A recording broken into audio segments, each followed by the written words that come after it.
Welcome, listeners and viewers far and wide, from the dry heat of Mesa to the wet, wet heat of Manhattan.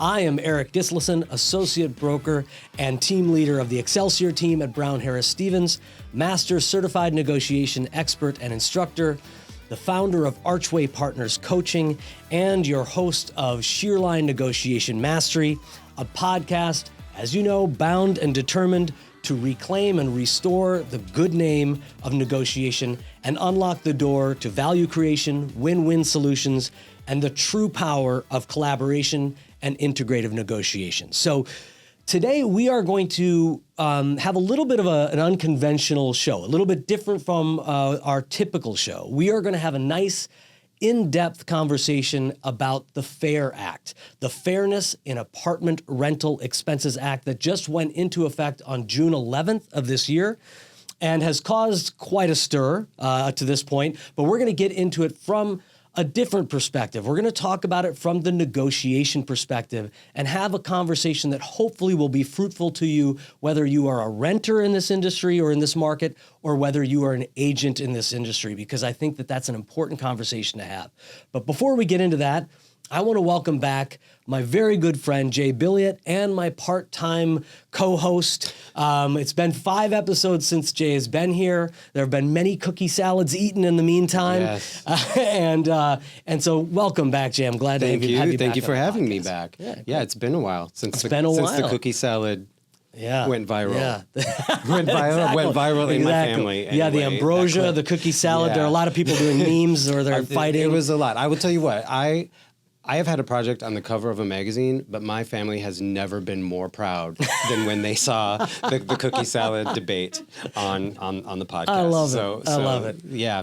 Maybe you'll have a cookie salad on the cover of one of an interior design magazine. That would just be the culmination. That would be something. It could happen. It could happen. But no, it's been a while. It's been a while since I've been here. Yeah. A lot of things have happened. Yep. Well, Father's Day happened for you. Father's Day happened. Yeah. Yes. How was that? Amazing. Mm-hmm. I have a 9 and a 12-year-old, as you know. Yeah. And girls, and they are still very, very much into Father's Day. And my wife is amazing and curates the whole Father's Day experience. So I still get breakfast in bed. Every single food you can imagine that can be cooked up in the kitchen is cooked up and put on the bed. It's quite an experience. But my older daughter, Cece, is now into Canva. Well, she has been, both of them are into Canva, and they're amazing at it. And this idea that there's this approachable design platform that they can learn on, and it's so incredibly intuitive. So you'll appreciate this, because Cece gave me a gift that has become kind of her standard gift with all of her friends. She takes, she's in a musical, she's in a musical theater, as we all are, right? And so she'll take a couple of musicals and mash them together and then design a poster to fit that mashed up musical. Like she's done Zamilton, Xanadu, and Hamilton. And then I would see that. That sounds and then she'll great. have like little quotes on the side, like, you know, like it was like Xanadu and Hamilton, the musical everybody wanted to see, said no one ever, right? And then she'll do like, she did Rent a Gypsy for one of her friends, so Rent and Gypsy together. Mm-hmm. She did Nannies, which is Newsies. Well, you tell me, what is Nannies? I don't know. Newsies and Annie together. And so for Father's Day, because my wife and I met, and Jay was a part of this too, doing Annie Get Your Gun at Mill Mountain Theater. And then the next show that we did together, which you were also a part of, was Joseph and the Amazing Technicolor Dreamcoat. So she made me a poster that was Annie Get Your Amazing Technicolor Dreamcoat, and mashed up those two. And it was this cool poster that she designed. And then my younger daughter, she and I drive her to school every morning, so we listen to Taylor Swift quite frequently, and so I tell her that I try to rival her as this number one Swiftie. Oh, so she got me a magnet, a Swiftie magnet. So I felt like I was part of the Swiftie club. Yeah, you're probably losing that battle. Yes. Secretly, I am losing that battle. In public or with my daughter, I'm trying to win that battle. Good for you. That's great. That's great. Yeah, so it was a lot of fun. It sounds like a lot of fun. Yeah. Good family, and the kids are they love that stuff. So I slept in that day. I think I went to the gym. Yeah, thanks. Yeah, it was I had a good Thanks day. for rubbing it in. Yeah, great. Yeah, it wasn't relaxing, so to speak, but it was Well, fun. It was great. Yeah. It's not necessarily supposed to be relaxing. Yeah, that's right. At this point, it's you just take all of the fun, take it in. So Yeah. that's what I do. Yeah, That's what good. it's supposed to be. Yeah. Yeah. Okay, so Should we get into it? yeah, let's get into it. I'm gonna put As my you glasses probably on. Are noticed, you gonna I know I'm I gonna have put yours on. I will probably Let's have to do put mine this. on as This well. I'm going to look smarter because I need Yeah. to be legit for this. It's a little different this time because I have cards, Mm-hmm. and so I'm, when we discussed this topic, the thing that was most interesting to me, what a lot of people don't know is, I am an interior designer by trade. I've been doing it for a number of years, but I did have a brief stint in real estate, and Yeah. during that time, I worked with you when I became a real estate agent, and I was an agent for maybe a year. Yeah, probably Maybe about a little year. more, maybe a little less. I can't remember. And then your exactly. design life took off, and you said, Yeah, well, that- the economy had tanked, and so the design industry took a huge dip, and so That's I went into right. real estate, and then as things picked back up, I went back into design. And the truth is, even when I was an agent, I worked best with clients that utilized my design skills. I remember Those are the that, people yeah. that I excelled with. And I loved it. I had a lot of fun with them, which was nice because I sort of stayed in the industry in a way, or at least I was able to constantly remind myself of what I love doing and why I love doing it. And I got to go in and out of people's apartments all the time, so it was a lot of fun. Yeah, I mean that time in our careers, I think it's that there's so much fun in being a rental agent Mm-hmm. and going into all these beautiful luxury buildings, these penthouse apartments, these massive, gorgeous, tens of thousands a month apartments, and then the next apartment or the next client you meet, you're in a $1,500 studio on the Upper West Side. If in a even you're in a basement, $900 basement to studio, Right, exactly. where there It's is so no fun. bathroom. And Yeah, I remember it was always an adventure. Yeah, and I remember specifically that I loved about you, and you taught. I was a manager by the time. Yeah, started, you were right? a manager by that time. So I remember one of the things that I loved about what you did was you loved to take floor plans, and you would walk the client through a floor plan, put furniture. Where are you going to set this up? It was such an added value for every client. So it was a lot of fun. I remember once I was working with a young gentleman, and he was fantastic, very nice. He told me what I wanted, and I took him to the perfect apartment. And I said, "This is your apartment." And he said, "I don't think so." And I said, "This is it." I said, "This is your apartment." And he said, "I just don't see it." And I said, "Give me until 5 o'clock." And I went back to my desk. I drafted a floor plan. I put everything that he said he wanted into the floor plan, and I sent it to him. And I said, "Is this your apartment?" And he said, "This is my apartment." He just didn't have the vision, but I loved being able to have that vision for him, and I loved having that vision for the client. So it was a lot of fun. Yeah, It was a lot of fun to do. So we used to work together, or I was a real estate agent. You were a manager at the time. But when we even broached the idea of having this conversation as a podcast, I loved it because I have a ton of questions. I was thinking of this in the sense that because the Fair Act has changed a lot of things, I don't think it's changed everything that a lot of people think it has. I think there's a lot of misconceptions. Yeah. And so I'm very curious about this, to hear not only how the industry has changed since I was in it, but also what the Fair Act has done to change it. And one of the things that we talked about was when I went into real estate, that was when I learned there truly is no such thing as a no-fee apartment.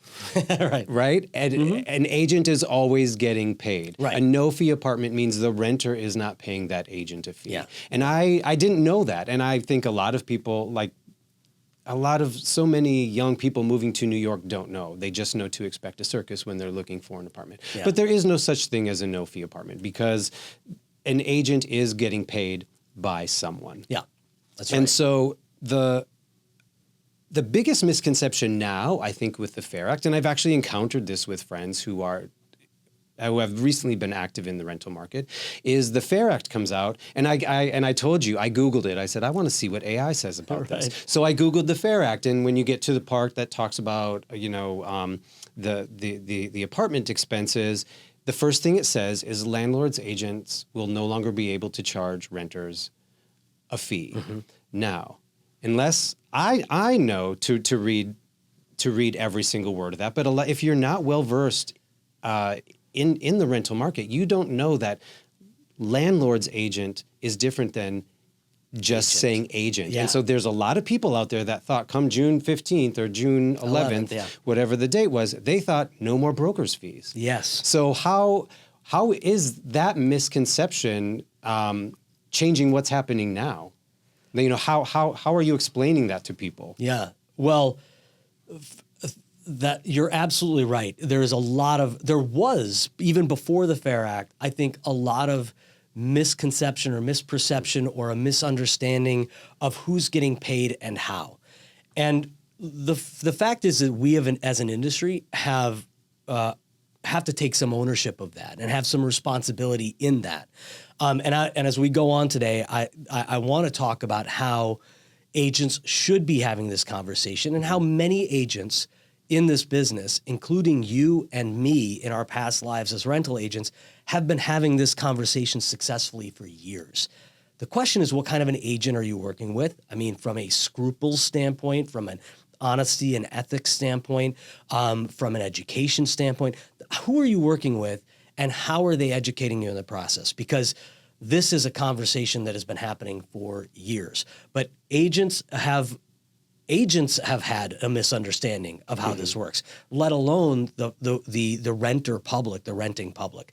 So, before I talk about how we're having that conversation or how we're navigating that from a negotiation standpoint, because that's really where I want this conversation to land. Right. Is we've got renters out there who watch this podcast. We've got people who know renters who watch this podcast, and we've got a lot of agents who watch this podcast.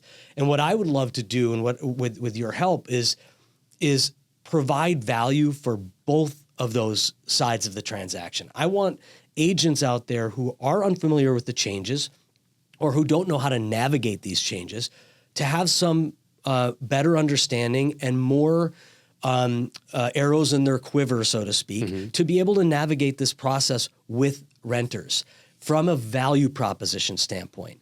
And then I would love renters to understand what choices they have, to understand what the value of having representation is, and understand how to navigate that choice for themselves, whether they ultimately end up doing it on their own or with an agent, because that again is their value proposition. That's how they experience the value proposition provided to them from an agent, and they process it and they determine what's best for them on a cost-benefit analysis. It's how we all make decisions. So I hope that the conversation will end up being fruitful for both sides of the conversation. I will say one of the things that I think is important for the audience to understand is how I believe I have credibility in this conversation. Because if you're a renter out there, a lot of the assumptions are, or the perception is that the agent community is just out to manipulate you and to cheat you and to lie to you and get you to pay a fee no matter what at any expense or at any cost. And that's not true. That's absolutely not true. So from a credibility standpoint for renters, I think it's important that I give some background.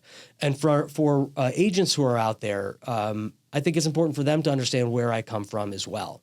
So, I don't know, maybe on the other side of a break, I'll go back into that conversation. Okay, absolutely. All right, so absolutely. we'll take a break. I'll announce the break. We're going to take a break. We'll come right back, and then I'll finish that credibility piece. Okay.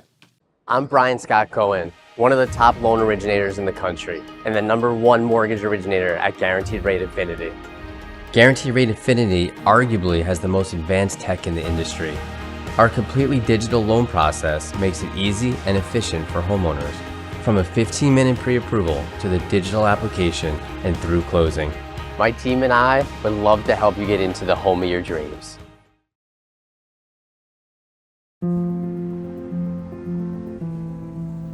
What do you really need to know about buying or selling a home? First, it's serious business, and it's complicated.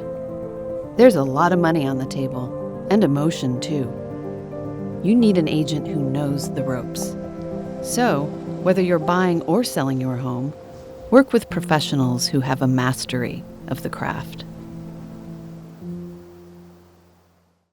Welcome back, everyone. Well, I was in the middle of a very, very interesting monologue about credibility. So I'm just going to continue on, if you don't mind, Jay. No. Go ahead. But I do think it's important, and as someone who is going to be speaking on this subject, for everybody to have some sense of trust in my word, in my experience, and in my expertise on this subject. And I've been in this business for 20 years. I've been in this business in many different facets, as a rental agent to begin with, as a sales agent, as a manager, as a rental manager, a director of sales, a director of development, training agents on rentals and sales, and then ultimately going back into brokerage and rebuilding my brokerage business. But going back to the beginning of my career in the real estate industry, when I started with a firm that strictly at the time did rentals. And not only did we do rentals, we represented renters, tenants. We didn't have exclusives. And this is back in the day of Craigslist and the New York Times, and doing those types of ads in order to get clients, to produce leads. There were no rent portals. There was no Rent Hop or Naked Apartments or Street Easy, any of that stuff, right? And so we were advertising, and I'm sure we'll get into this into the conversation, because this is one of the problems, I think, with where we've gotten in our industry. But the majority of the listings were what we called open listings. Landlords would give out the open listings or promote the open listings to rental agents. Rental agents would go out and then promote those listings to the general public to try to get leads. They would get those leads, and then they would try to convert them, whether it was with that specific apartment or some other apartment. And so we were doing this on Craigslist and New York Times, as I mentioned, and other portals like that. Obviously, as the renter public probably understands, and so does the agent public that's out there, there was a lot of bad behavior that went along with that. Multiple apartments being rented, or multiple advertisements for one specific apartment at all different prices with all different photos, all of that stuff. But the thing that was specific about my firm and why I believe that there's credibility here is that I happen to work for a firm that really did put the renter's interests first. And that was not only with the fee structure that we had for the way that we worked with renters, but how we educated renters, how we did what we called at that time the intro rental conversation, and how we got on the phone with every single renter and we took them through the 4 steps of the sale that I always promote. Educate, qualify, build rapport, and close. It was all about educating the client on what they could expect, qualifying them so they knew how to build a strategy around getting what they could get or what they wanted. And so that background that I had in working with renters in a purely renter-focused, renter interest-based model helped me build a career. Within a couple of years of me starting in the career, our company completely turned off every lead source that we had. We were a growing company, but all of our business was generated from personal referral, repeat client, corporate referral, Yelp. We had a huge Yelp presence, and school referral business. All of these people were coming to us. Why? Because we were doing business the right way. We were representing tenants in a way that served their interest.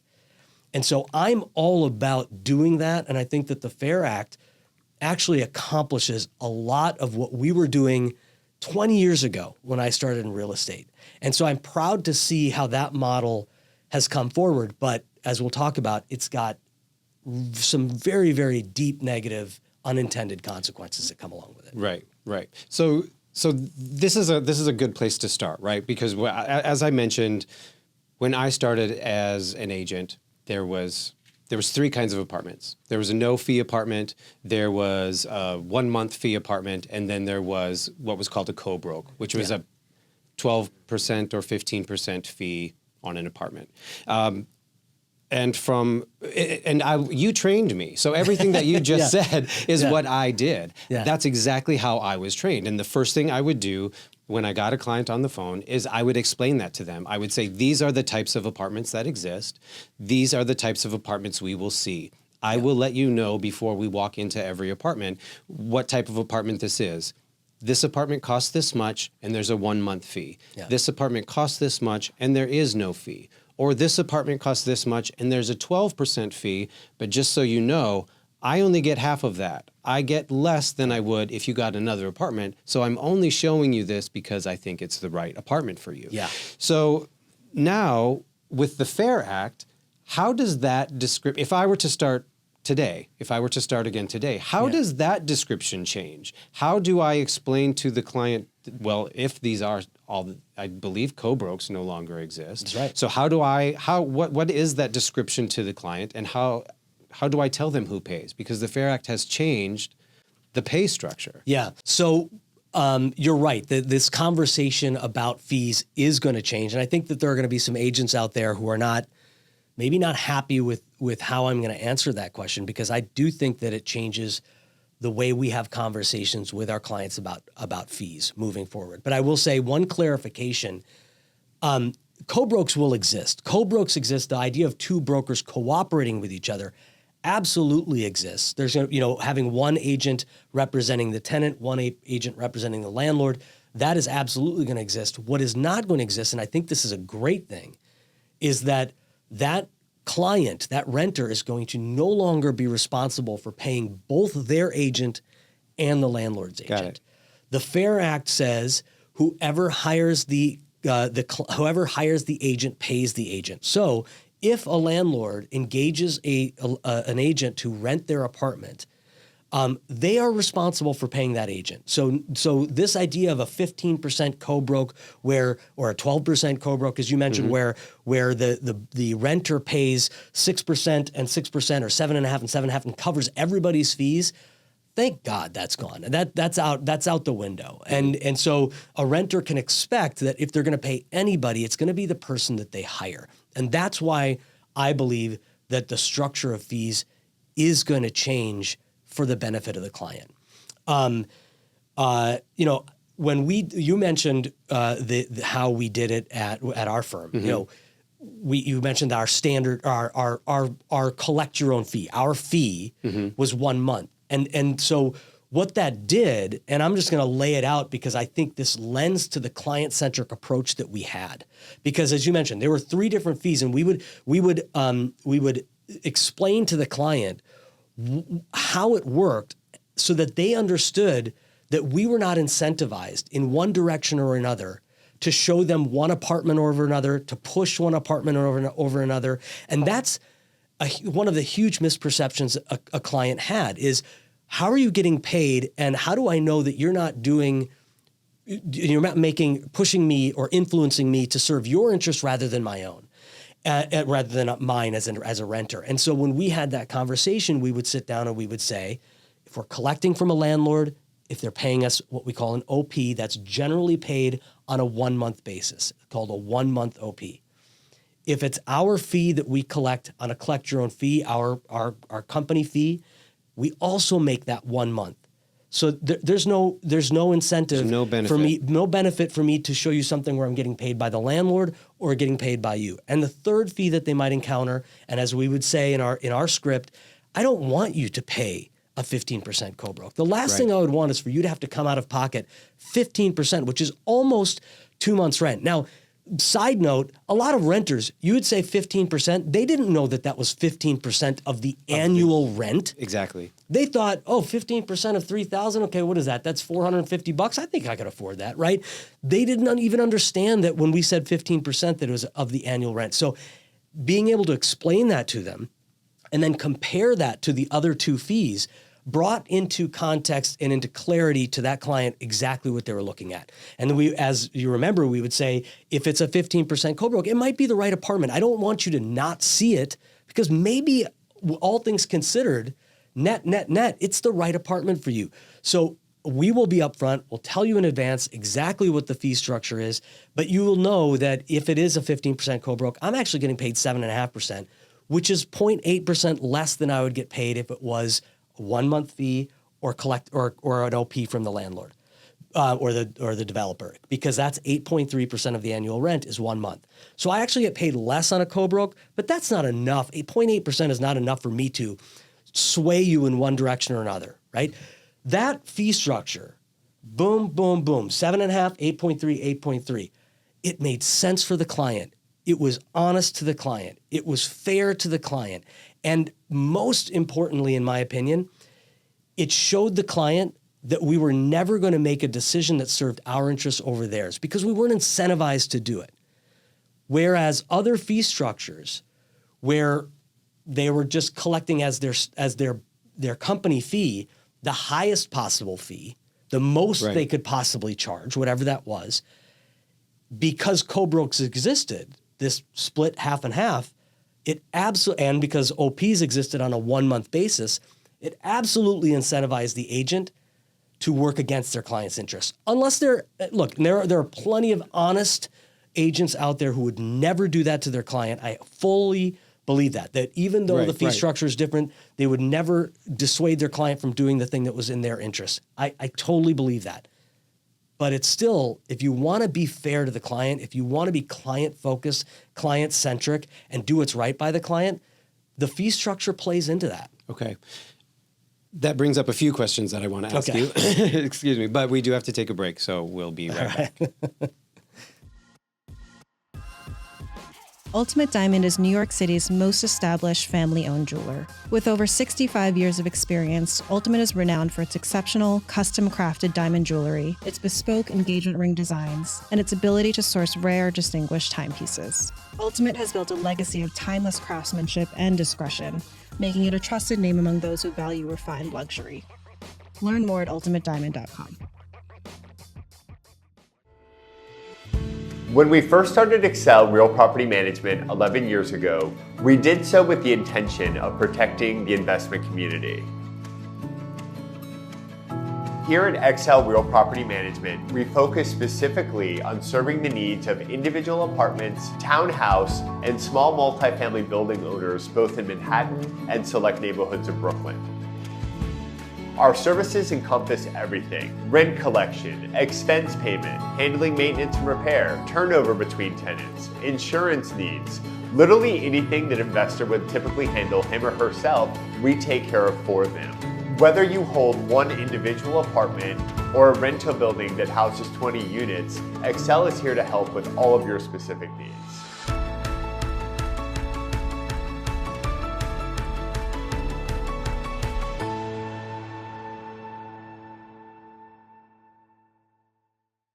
Welcome back. Eirik was just talking about the conversation that you have with clients before taking them out. Basically saying that full disclosure is the answer, right? That's the way you were trained. That's the way I was trained. My question for you is, now that landlords now that renter is no longer going to be paying, say, both halves, they're not going to be paying the rental agent and they're not going to be paying the leasing agent. If that agent is hired by the landlord has to pay that agent. Yeah. What is the incentive for then that landlord to hire someone? Because for a long time, they've been quote unquote hiring someone that's been doing sort of their half of the work. Because let's be honest, regardless of who hires the agent, and I've been an agent and I know it's not easy, the agent is working for both entities. The agent is managing the renter's expectations. The agent is gathering all that information, making sure they're qualified. Excuse me, but then that agent is also working for the landlord because they can't put unqualified people in their building. They don't want to jeopardize that reputation in either. Yeah. So they're running credit checks. They're making sure that process is quick, and it's very quick, and they're making sure it's very smooth for the landlord. So the landlord has been getting these services, their half of the deal, for, I don't want to say free, but they've been getting it they've been able to hire someone without paying them for a long time. So now what is their incentive to hire someone, and how do they go about doing that? Well, I think you just laid out part of why they would hire someone, and this is where I think that I wrote a blog post recently called "From Access to Advocacy," and I think that's where we're going here. And again, if you were working with an agent who was a true advocate for renters or landlords, depending on which side of the transaction they're on, you were already getting that advocacy. But there was this fallacy, or this I guess this perception that what an agent really did was give access, right? And a landlord, in many cases, thought I shouldn't have to, just because I hand keys over to an agent doesn't necessarily mean that I should have to pay them a whole bunch of money. Let somebody else pay them a whole bunch of money, right?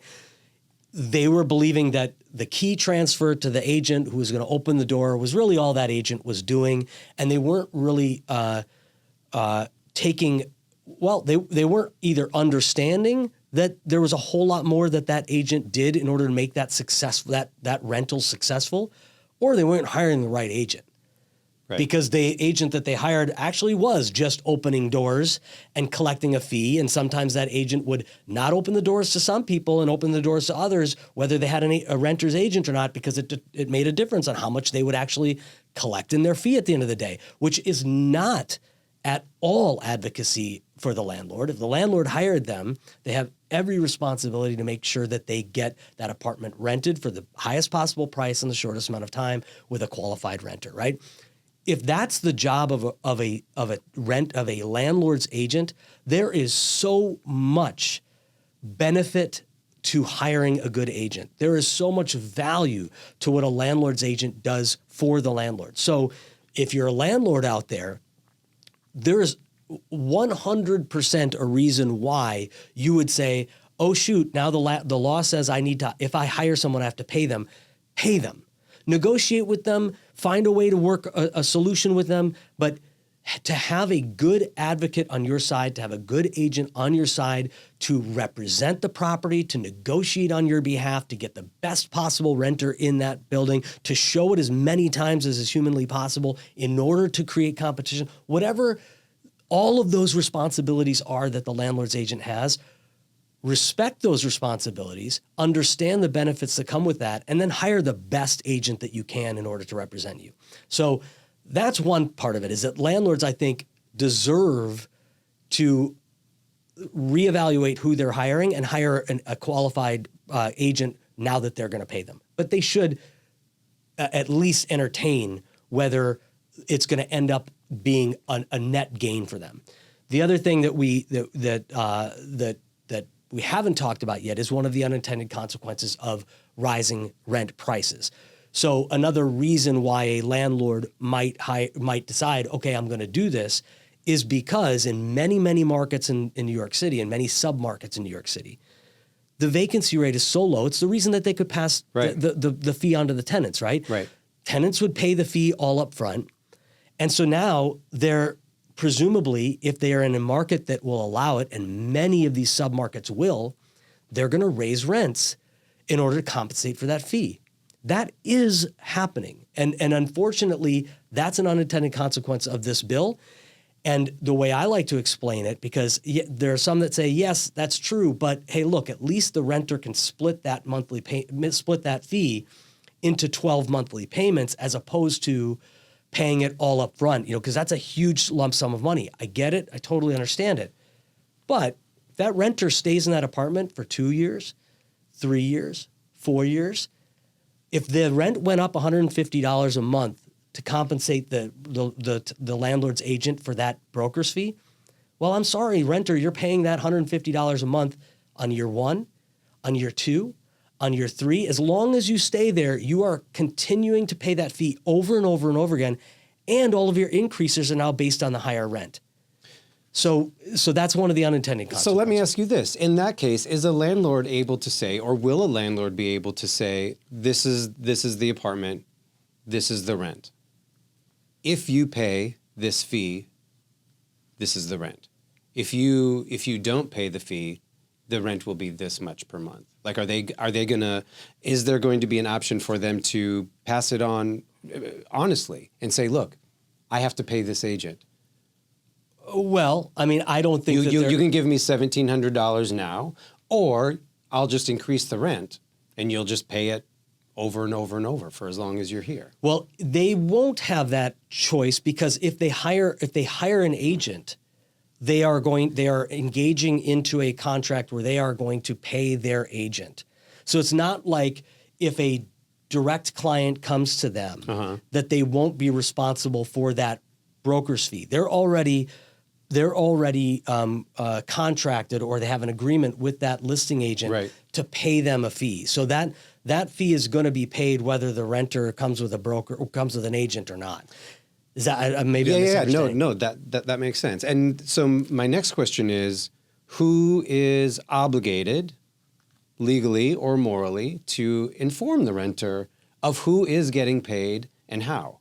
Because what's going, one thing about a co-broke is you could say to a client, the fee is 15%. I get half, they get half, everybody's paid, and we all go home. But now you're saying to the renter, the landlord is going to pay their agent. Yeah. Or the landlord is going to pay me. Whose job is it to disclose? I mean, and obviously, I would say it was my obligation to say the landlord is paying me, you don't have to. But who's going to stop an agent from not disclosing that information? Or is it the landlord's responsibility to say, this is my agent, you do not pay him a fee? Yes, but that's a great question. There is a fee disclosure that comes along with. I mean, this is part of this is all the bill has been focused on brokers' fees, right? But the bill is actually rental expenses, and so part of it's the fairness. What is it? Apartment rental expenses, right? So fairness and apartment rental expenses. So the bill is talking about what are the expenses associated with renting each specific apartment, and that's another great aspect of this bill, is that to your point. Who's got to disclose this? Well, the landlord has to disclose all of the fees that are associated with renting this apartment, including the deposit, the security deposit, the first month's rent, any application fees, move in or move out fees, any fee that's associated with renting that apartment needs to be disclosed to the renter. Isn't that a great thing? Finally, that's a great thing. Finally, that the renter upfront knows what they're getting themselves into. Right. I mean, until 2019, you remember back when you were an agent. I mean, there were people that were charging a $200 application fee, and they were charging a $30 application fee, and people would just be stuffing money in their pockets with these inflated application fee costs. Right? They did away with that and said everybody needs to charge a $20 application fee. Thank goodness they did that. And in this case, they're furthering that and making sure that everybody is aware of what the rental expenses are, including the broker's fee. So the landlord is responsible for informing any incoming renter what the expenses are that they can expect, and then a tenant's agent, a renter's agent, also then has to inform that renter of what fees they can expect, including paying their broker's fee. So if you take the opposite thing, I just made the case on why a landlord absolutely should consider hiring an agent because of all of the things that a skilled agent does for a landlord. The same thing is true on the renter side. I mean, the initial misperception of this bill was brokers' fees are gone. Right, exactly. Right? Renters no longer have to pay a broker's fee. You're right, you don't have to. You never had to. You never had to. You could do this search. We used to say this to clients all the time. If you wanted to walk up and down every block, if you had access to every website, if you had all the time in the world to do this and you knew how to prepare yourself for the process, great, you don't need an agent. But the vast majority of clients in this market in New York City have no idea how to prepare themselves for the competition that they're going to face. For every apartment, there's 4 or 5 renters looking for that same apartment. There's such a dearth of inventory. For a good apartment, that number goes way up, 7 to 10 renters. So how do you put your application at the top of the pile? Do you know whether you should have a guarantor or not? How flexible is your move-in date, and why does it matter to you? right? When you do find the apartment that you like, are you ready to prepare? Are you prepared to put that paperwork in the way that the landlord's agent wants you to, or the landlord wants you to, so that you're not at the bottom of the pile because your paperwork is like No 3 one wants to thumb PDFs through 100 Exactly. pages of bank statements. Yeah, you send them a zip file of Right. 14 different years of tax returns. It's like they just asked for the first 2 pages of your 2024 federal 1040, and now they got to look through, X82542.jpg to figure out like what you just sent them. And a lot of renters have no idea. So is there a value in a renter who has limited time, who has opportunity costs of their time, who is looking for something very specific or not, or who has just no idea how to navigate the process, or who needs someone to talk to their father, their mother, their aunt, their uncle, their best friend, guarantor? That's a big one. They don't know how to prepare them. Guarantor says, I don't want to provide any paperwork whatsoever, right? Yeah. A good skilled agent knows how to navigate that conversation with a guarantor to give them the comfort that their information is going to be safe and secure, who's going to be handling this information, what does the landlord need, what doesn't the landlord need. There's so much value a landlord's or a renter's agent can provide in that scenario, but then the renter's agent has to say, you need to hire me. So now it's no longer this idea that we just run around with people and like show them a bunch of apartments with a fee agreement. We now have to explain to them that if you want me to work as your renter's agent, we have to have a formalized relationship where you understand that it is likely, just like it always was, it is likely that you are going to pay me a fee. This is what I charge. And in the event that the landlord is offering an OP, because OPs still exist, and in fact, the OP structure is getting even more dynamic because those landlords who have decided not to hire a landlord's agent, those landlords now have made the decision that they are going to disseminate their listings to the brokerage community and maybe directly to clients as well. It'll be a question of how far is their reach? That's one of the things that agents have is we pay for all of these different portals and memberships to different platforms so that we can give every listing the widest reach.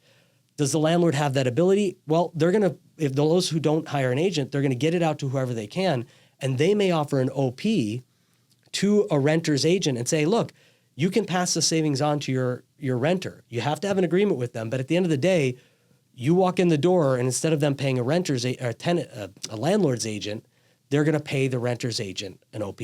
Right.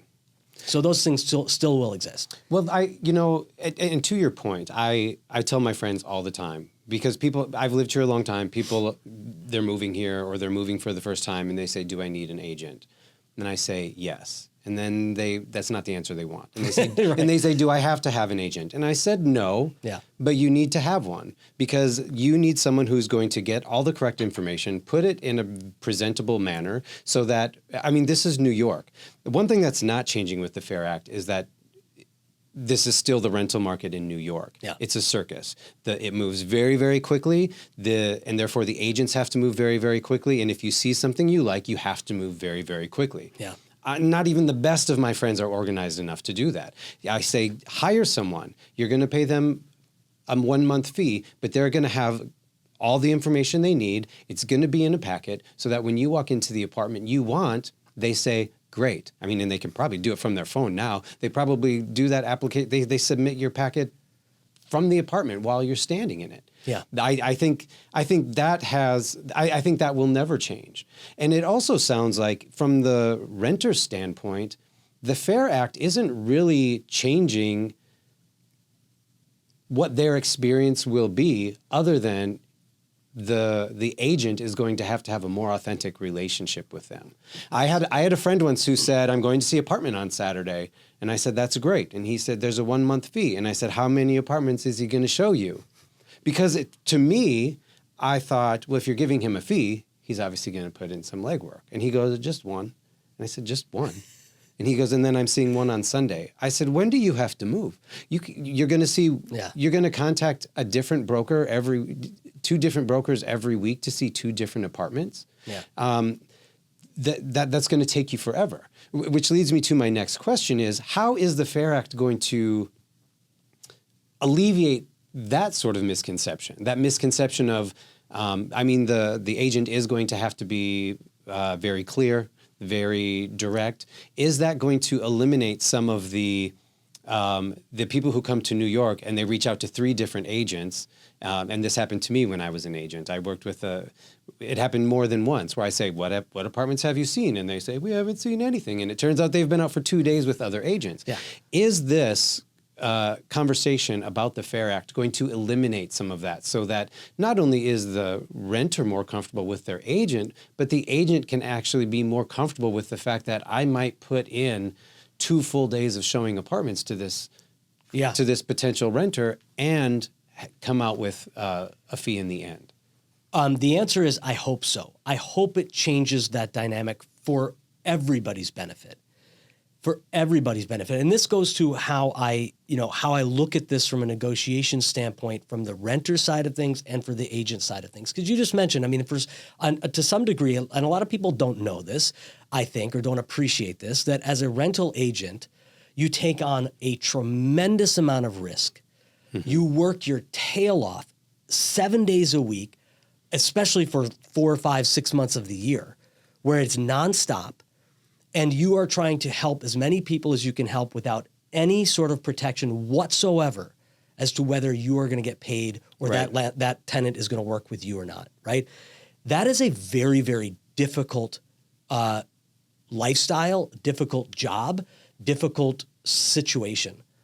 I mean, it's brutal. It's brutal. And if you don't know that, if you're not aware of that this is how rental agents work, there are a ton of honest, hardworking rental agents that work in this business who are out there advocating for and working with on behalf of, in a trusting relationship with, and all of these different clients who may or may not transact with them. Right. There are agents out there who are cheating and lying and manipulating clients, and that's what this Fair Act hopefully is meant to punish, was meant to do away with. Right. I'm not sure, the bad actors always find a way to act bad. The bad actors will always find a way to wrap their head around this law and find some way to manipulate people. But yes, there are bad actors in this industry. In every industry. But there are so many people who work really tirelessly to help renters. So from the agent side of things, yes, I hope that the need for, the requirement of having a formalized relationship with a renter will allow rental agents to increase their game when it comes to providing a positive value proposition to a renter, to say, this is why you would engage me. This is why you would hire me. This is why you would work with me and me alone to help you find the right apartment. That is incumbent upon the agents to really hone their skill and to convey that value, just like in the new buyer representation agreement world that we're in for sales, right? This idea that a buyer has to hire their agent. Same thing. Buyers agents now, they couldn't just say, well, it's okay because you don't pay me. The seller pays me, so everything's fine. That mentality is gone. So now the buyers have to have a conversation, or buyers agents have to have a conversation and actually put forward a value proposition that makes sense for a buyer. Same thing is true now with renters, but it's also going to hopefully allow rental agents to have a more formalized relationship with their client so they don't have to run that risk of doing all of that work while their client is working with 15 different agents. Now, they could still be going directly to the landlord's agent. But going back to the value proposition, the thing that you mentioned when your friends say, should I work with an agent? You say, yes, you absolutely should. You know what the value is. Right. And in your mind, you're thinking of, the image that you're pulling forward is a good, honest, professional rental agent, right? Exactly. You're not thinking any agent. You're thinking, do they deserve to have someone who's competent, professional, who has an expertise in negotiation and navigating the process? And then the answer is an unequivocal yes, you deserve that and you should have that. The only question that then comes up when you're doing a value proposition as a renter is, you know what the benefit is, what's the cost? You evaluate the cost, and it's not just I say the big C and the little c. The big C is the fee. What is it going to financially cost you to work with a renter's agent? There's going to be an out-of-pocket expense likely that you're going to have to incur. Do you have the ability to pay that? If you're someone who's on a shoestring budget, maybe you don't. Maybe you have to navigate the process on your own, and that's fair. We both have been in that world where it's like, I don't have $1,500 to pay someone, right? And that's fair. You just have to evaluate it. But there's also the little c in that denominator. So benefit over cost benefit analysis. The big C is the fee you're going to pay. The little c is the other costs that are involved. What is the cost of not having good representation? What is the cost of having bad representation? So it's incumbent upon renters, agents to deliver a good value proposition to a renter. It's also incumbent upon the renter to evaluate the people that they're meeting and say, is this someone I trust? Is this someone I believe has my interests in mind? Or do I believe that there's going to be a little c cost to working with this person? Or if I don't work with Jay, if I pass on Jay and just go out into the world of looking on my own and putting my fate in the hands of a listing agent who does not have my interests in mind, they're working for the landlord, literally working for the landlord. So they're getting paid by the landlord, working for the landlord. So they don't have your interests in mind. What are the small c costs to that? And that's what it's all about, in my opinion. So if you're a renter, there's absolutely a world in which you would hire a renter's agent. It still exists. It's still a viable way to do things. And everybody deserves advocacy. Everybody deserves to have a representative on their side of the transaction. The real question is, what does it cost and can you afford it? Does it make sense to you? That's up to you to decide. For agents out there, you have to be able to deliver a clear, concise, confident value proposition to a renter that shows them that you are working in their interest. And as I said earlier, I think it's going to upset a lot of agents. I believe the days of these exorbitant fees are gone, because without a co-broke, split 7.5, or whatever that co-broke was split, without that existing, running around and charging these incredibly high fees is going to be a huge ask. I don't care if you're asking that of the landlord. Landlord's not going to pay you that. And a renter is going to laugh you out of the room, in my opinion, or they should, because there is a fair, there is a way to do this that is fair to the renter. And it does, and I will say this. There are agents who have been working in this business who deserve to charge the highest possible fee they can charge because they're incredibly good at what they do. I don't believe in capping fees. I don't believe that somebody shouldn't be told what they can earn. That's not what I mean here. That's not what I'm advocating for. Shoot, I think I have so much experience. If anybody's going to charge the highest possible fee to a renter, it would be me, frankly. But I also believe that there's a fairness to the renter when it comes to disclosing where you're getting paid and how much you're getting paid. And when those things start to become varied to a wide degree, the question is, are you pointing in that direction for your interest or theirs? That's where I think it gets muddy, and that's where I think that we're going to start to see something that is much more fair and transparent to the renter.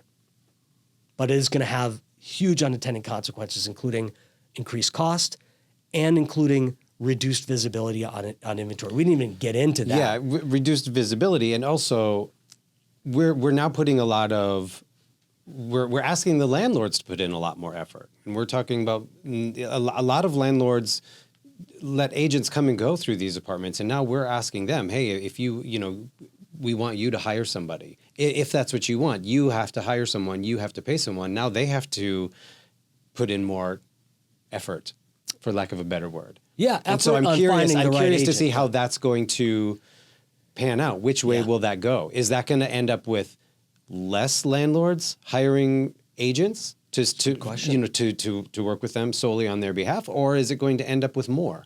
And I don't think we'll know. Hopefully it'll end up with a year, right? Yeah, we won't know. Hopefully it'll end up with at the very least landlords doing their due diligence to hire the person that is going to serve their interest in the best possible way, where they can actually see the value in paying that agent a fee. Hopefully it won't end with rents going up, inflating across the board. Right. Whether it's an agent or a landlord who hires an agent or not.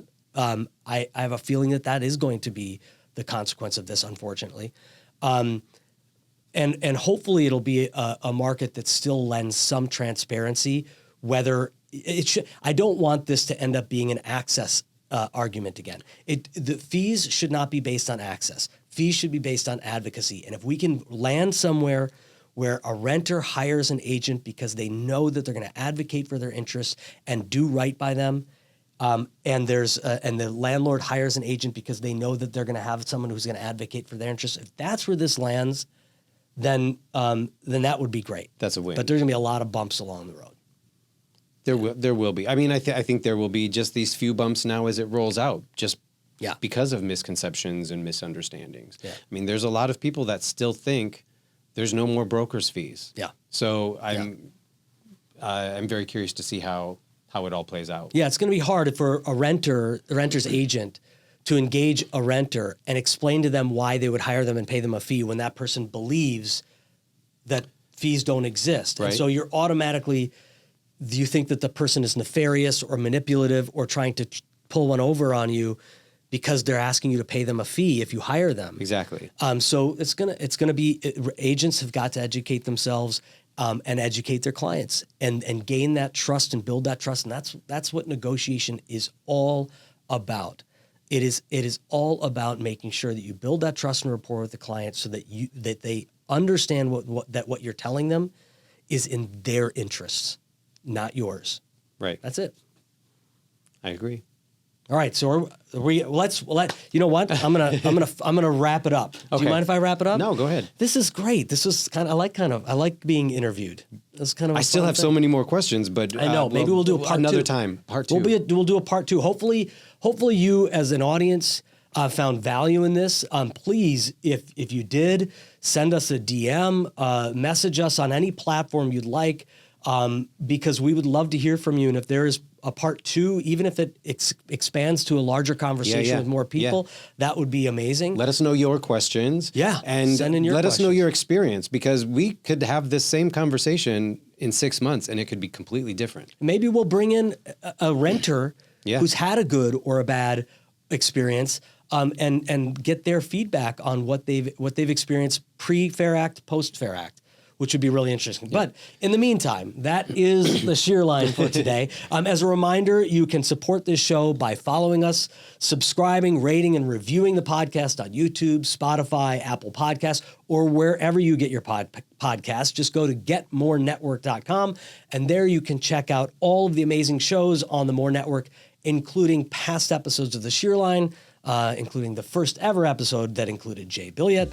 You can find me all over Instagram at archway.partners, as well as Eirik the Expert, and on YouTube and Facebook at Eirik the Expert. You can connect with the Excelsior team at BHS by going to bhsusa.com, and you can connect with my coaching company, Archway Partners Coaching, by visiting archwaypartnersinc.com, where you can find out more about our brand new Mighty Network community. This is an unbelievable community where we have weekly access, role plays, small group coaching, Q&As, and a ton of resources, modules, training, and scripts, all kinds of stuff inside the Mighty Network. So go to archwaypartnersinc.com and you can learn more about the Mighty Network community. And until next time, there is a key for every lock, but it's the right combination of grooves, cuts, and teeth that lift the pins and create the shear line. Until next time, keep turning curiosity into connection, mystery into mastery, and keep unlocking what's possible. We'll see you next time, everybody.